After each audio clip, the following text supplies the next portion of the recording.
கோலியாத்தை பார்த்த உடனே இப்படி நின்னாங்க பாருங்க எல்லாருமே. இதுக்கு மேலாம் நான் அப்படியே நல்லா தான் இருக்குது. கீழே பார்த்தா கிடு கிடு கிடு கிடு கிடுன்னு ஆடுது. குழந்தை வருது, 16 வயசு குழந்தை உள்ள வந்துட்டு, யார் அது? ராஜா, டோன்ட் வரி, நான் பாத்துக்கிறேன். என்னன்னு கூட கேட்டுக்கல. அந்த சத்தத்தை கண்டு கூட பயப்படல. அவன் பயங்கரமான சத்தம் போடுறான். அந்த அவனை பார்த்தாலே இந்த பக்கம் ஜனங்க நடுங்குறாங்க, அப்படியே கிட்டு கிட்டு கிட்டு கிட்டு கிட்டு ஆடுறாங்க.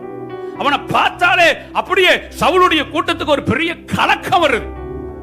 அசால்ட்டா வருத்தவர அவனுக்கு தெரியும் இவனோட எங்க அப்பா பெரியவர். 2 செகண்ட் வந்து வெயிட் பண்ணல. அத நீங்க 2 செகண்ட் கூட இவனை அடிக்க முடியுமா?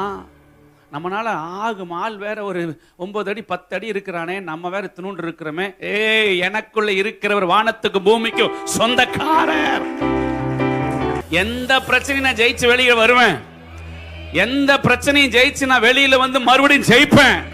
ஹல்லேலூயா. என்ன சுத்தி எத்தனை பிரச்சனைகள் வந்தாலும் அதை எதிர்த்து வெளியே வந்து ஜெயிக்க என் மேல ரட்சிப்பு இருக்கு, அபிஷேகம் இருக்கு, கர்த்தருடைய வார்த்தை இருக்கு, கர்த்தருடைய வல்லமை இருக்கு, கர்த்தருடைய பிரசன்னம் இருக்கு, பரலோகம் எங்கூட இருக்கு, தேவ தூதர்கள் எங்கூட இருக்காங்க, கர்த்தருடைய மகிமை எங்கூட இருக்கிறது.